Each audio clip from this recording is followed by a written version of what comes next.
ما تبدأش في التصميم. أيوة، زي ما أنت قرأت كده، ما تبدأش في التصميم غير لما تشوف الفيديو ده. لو أنت لسه بتبدأ في التصميم اقفل الفوتوشوب. أيوة، سمعتني صح، ما تبدأش في التصميم.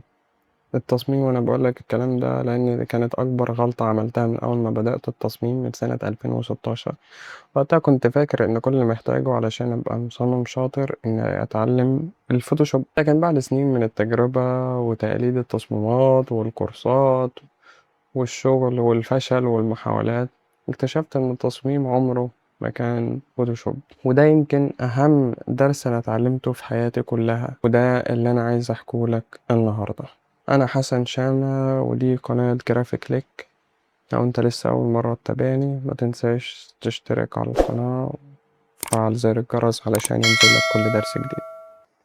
أنا هنا مش جاي أقولك إن انت مثلا خلاص بعد ما تتعلم التصميم هتقبض الدولار والدنيا هتبقى لذيذة معاك وهتجري تلعب في الفلوس في ايدك. لا، لا، انا جاي هنا اصدمك واقول لك الحقيقة، علشان انا مش ما دعوتش ابيع الوهم.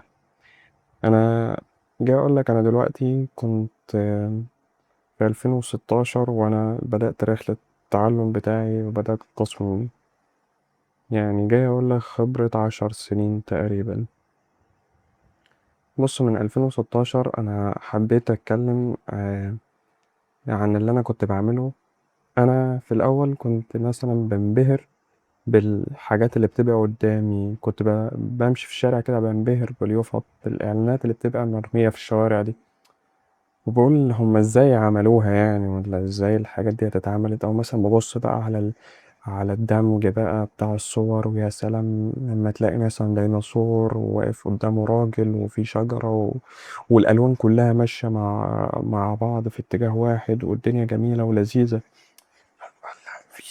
في حاجة تجذبك كده، انت فاهم؟ تقول لي ازاي ده اتعمل. فأنا قررت ان انا ابدأ اتعلم حاجة اسمها الفوتوشوب. قالوا لي اللي هم بيعملوا بالفوتوشوب ده هو اللي بيعمل الحاجات اللي انت بتشوفها دي كلها. تمام، ما عنديش مشكلة، ليه ما اتعلمش الفوتوشوب؟ دخلت وتعلمت الفوتوشوب. اتعلمت الأساسيات من الأستاذ مصطفى مكرم، مشيت معاه والدنيا زي الفل. اكتشفت بعد كده إن الفوتوشوب مش كل حاجة يا جدعان. فين الفوتوشوب ده؟ من قاعد أتعلم فوتوشوب أو مفيش حاجة إيه بدأت تظهر معايا. ده إيه المفروض أعمله بقى؟ برضه ما مش عارف أعمل الصور ولا الإعلانات اللي بتبقى في الشارع دي، هعملها إزاي؟ قال لك هتتعلم حاجة اسمها الدمج. قلت له ما علينا، نتعلم الدمج، ليه المشكلة؟ مين اللي بيعلم الدمج؟ لقيت حد اسمه نور ديزاين، باشمهندس نور، راجل محترم. اتعلمت معاه والدنيا تمام وزي الفل ماشي. بعدين جت برضو راجل أجنبي، بيكسي بيرفكت. الراجل ده تمام برضو، راجل هندي كده بس بيشرح بالإنجليزي، راجل كويس يعني.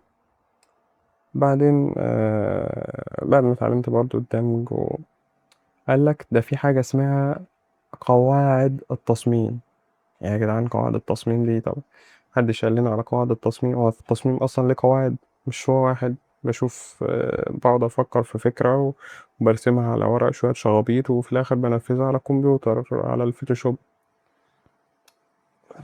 حسيت ان انا تايه يا جدعان، انا قاعد اخش في متاهات وحوارات.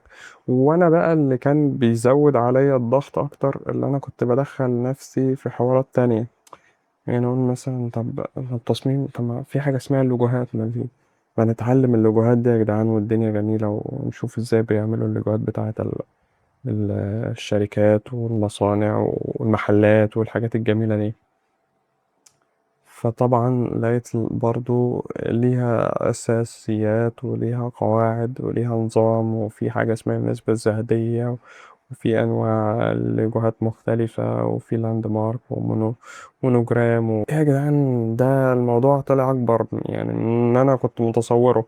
البرمجة جميلة يا جدعان، ده بتجيب فلوس حلو.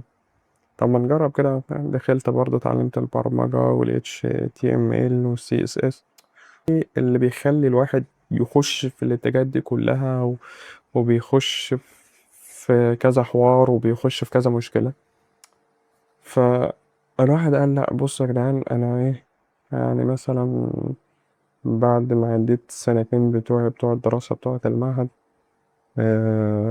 دخلت على 2018 2019 كده، قلت بس ديت بقى إيه نقطة تحول، إحنا لازم نقف وقفة كويسة ونحاول نفكر بشكل منظم شوية. أنا دلوقتي هتعلم التصميم تمام، يبقى بدل ما هتعلم التصميم يبقى مشغلش بالي بأي حاجة تانية.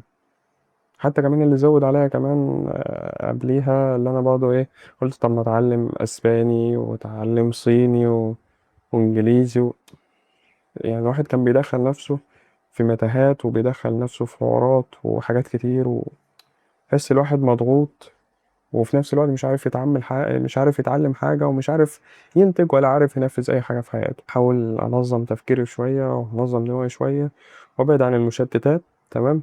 جيت قعدت برضه سنة كده، فصلت برضه عن السوشيال ميديا، وفصلت قطعت كل حاجة وقلت إيه أقرأ كتب. المهم ديت مش مشكلتنا دلوقتي، بس أنا بحكيها علشان لو حد برضه في نفس الظروف بتاعتي أو في نفس المشاكل بتاعتي ديت يقدر يخرج منها. جيت بعد كده بقى علشان اتعلم التصميم، قلت يا جدعان انا دلوقتي اتعلم تصميم صح. تمام. دخلت على بيكس بيرفكت، اتعلمت اساسيات التصميم من اول وجديد تاني. تمام. دخلت على صفحة على قناة نور ديزاين، اتعلمت الدمج. دخلت انا طبعا كنت عامل برضه تصميم هبقى اوريهولكوا دلوقتي على الشاشة، برضه بعد ما اتعلمت التصميم من نور ديزاين. العربية شوفرليه كده كانت رافعة قمر وبتاع. دي كان في الأول إيه مجرد هواية، كل ده أنا بتعلمه لمجرد الهواية فقط مش أكتر ولا فبعد كده قلت طب قال لي بقى الحاجات اللي أنا بتعلمها هواية ديت ليه ما نجيبش فلوس.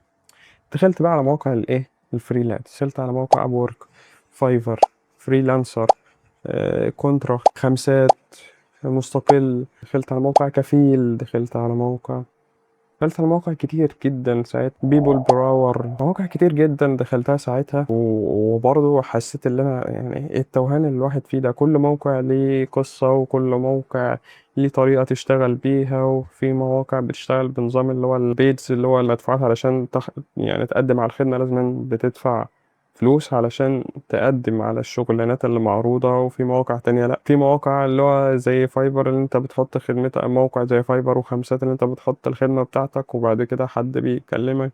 بس في الأول برضه لازم تظبط حاجة اسمها SEO. الواحد حاسس اللي هو قصة كبيرة يا جدعان، أنا مش فاهم حاجة. انا حاسس ان انا تايه وتهت اكتر، يعني بدل ان انا كنت بتعلم التصميم دلوقتي لا انا لسه هتعلم بقى الفريلانسر من اول وجديد. بدات برضو انشر الحاجات اللي انا يعني اللي انا بعملها ديت على ايه، على النت، على الفيسبوك، جروبات زي المصمم الاول، زي مجموعات كتير على على الفيسبوك يعني. بس بعد كده بقى عرفت ان مش كل حاجه فوتوشوب. يعني لو انت داخل علشان تتعلم التصميم من الفوتوشوب بس فانت غلطان. الفوتوشوب فيه ادوات كتير وفيه حاجات كتير، بس مثلا لو انت عايز تعمل مذكرة مثلا ولا حاجة او كتاب، لا انت مش هتمسك بقى كل صفحة تصممها من خلال الفوتوشوب. في عندك الانديزاين ده متخصص في الحاجات دي، في الكتب والمراجع. اما مثلا لو عايز تعدل صور، لا بقى في مع اللايت روم ده برضه عشان تظبط الإضاءات وألوان الصور والحاجات دي كلها. في عندك تاني حاجة اسمها الإلستريتور، ده لو أنت بتتعامل مع رسوميات، لو أنت بتتعامل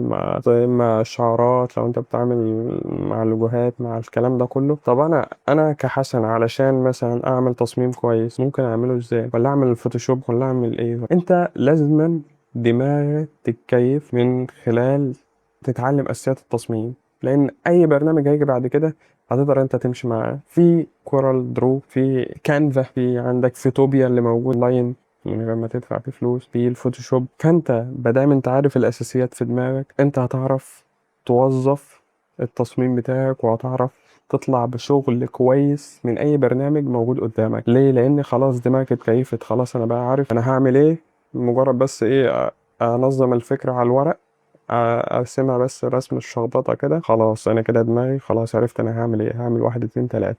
الشكل هيبقى عامل 1 2 3. بعد ما عملت برضه تغذية بصرية كويسة وعملت كل حاجة، ظبطت دنيتي ورتبت أموري، خلاص أنا هنفذ بقى على أي برنامج هيجي قدامي، أنا هقدر أنفذ الفكرة بتاعتي. ليه؟ لأن أنا متعلم خلاص أساسيات البرامج دي كلها، تمام؟ ودماغي خلاص انا اتكيفت اللي انا هعمل 1 2 3. انا دلوقتي ليه عملت القناة؟ عملتها علشان اوثق كل لحظة انا بتعلم فيها. يعني انا مثلا مش جاي اقول لك انا بعد مثلا 10 سنين انا بقيت ارت دايركتور، ولا بقيت صاحب شركة تصميم، ولا مثلا بتلعب في ايد الدولارات. لا بالعكس، ممكن تيجي ايام ما فيهاش شغل خالص، وممكن تقعد شهور ما فيهاش شغل خالص. انا مثلا اول شغل عملته على موقع فريلانسر موجود، أول شغلانة جات لي تقريبا من آخر السنة 25 ولا حاجة. ليه؟ أنا كنت بدور غلط، يديني 6 بيتز، اللي هو بقدم 6 مرات في الشهر على شغل. مجرد ان انا خلصت البيت خلاص انا كده قعدت بقى من غير شغل. لا، في حاجات تانية جوه المواقع انا برضه هقولها لك والله، وهحكي لك عنها بالتفصيل، تمام؟ جوه المواقع ديت حاجة اسمها مسابقات. المسابقات ديت هقول لك ازاي بتقدم عليها وازاي بتعمل شغل عليها. وانا الشغلانة ديت فعلا جات لي من المسابقة، ما جاتليش وانا بقدم على شغلانات. قلت ان انا هعمل قناة، تمام؟ هقدم يعني كل حاجة أنا بتعلمها هحاول أسجلها، تمام؟ عشان أفضل فاكرها لنفسي أولا، ثم بعد كده أفيد غيري، وغيري ممكن يشوفها علشان يقدر يتعلم منها. بعد كده بقى ظهر عندنا ال AI. ال AI ده حاجة جميلة جدا، لأنها بتوفر وقت كتير جدا انت كنت بتعمله في التصميم. يعني بدل ما ياخد التصميم معاك باليوم، لا، انا ممكن التصميم ما يكملش معاك نص ساعة. والله ده حقيقة فعلا. خلاص انت بتفكر في الفكرة، تدور على البرومبت المظبوط، تخش تكتبه، تعمل شوية تعديلات في الإضاءة، تلعب على التايبوجرافي، تلعب على الصورة بس برضه مش كتير، اللي هو تفصل مثلا الكاركترز عن الخلفية وتلعب فيهم زي ما انت عايز، وتعمل مانوبيليشن او دمج للصورة دي كلها، تمام؟ في الاخر يطلع لك تصميم بيرفكت 100 محدش يقدر يقول عليه غلطة. طب مثلا حد يقول لي بعد ما طلع الاي اي كده خلاص الراجل المصمم ده مات خلاص؟ ما اي حد ممكن يقدر يكتب برومبت ويقوم جاي طالع عامل لك التصميم اللي هو عايزه، خلاص شكرا على كده. لا يا باشا، مستحيل.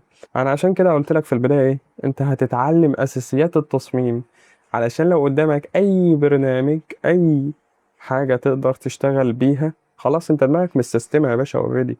انت دماغك مستسلمة على 1 2 3. خلاص انا هعمل تغذية بصرية، هقوم جاي رايح ارسم على ورقة كده، شخبطة كده، اقول انا هعمل 1 2 3، خلاص ده تمام وزي الفل. انت يا باشا راجل مصمم محترم، تعرف تشتغل بالاي اي، تعرف تشتغل باي حاجة نزلت حتى كمان بعد الاي اي، بالفوتوشوب، اي برنامج هيجي قصادك انت هتعرف تنفذ الفكرة، مادام انت عندك الفكرة في دماغك، وعندك التصميم في دماغك، وعارف الأساسيات بتاعة البرنامج اللي أنت هتشتغل بيه. خلاص كده يا باشا الموضوع انتهى. أنت بدل ما الحاجة كانت بتاخد معاك بالأيام، لو أنت مثلا شغال على حملة مثلا كامبين ولا حاجة ممكن تقعد فيها أيام، لأ، أنت ممكن تخلص الحملة دي في يوم من خلال ال AI. هو ساعدك مش لغاك، لأ هو ساعدك أنت. زي ما أنا بقولك، أنا قررت إن قناة جرافيك ليك أتعلم حاجة وأنساها، لأ، أنا قررت أوثق كل لحظة أنا بتعلمها،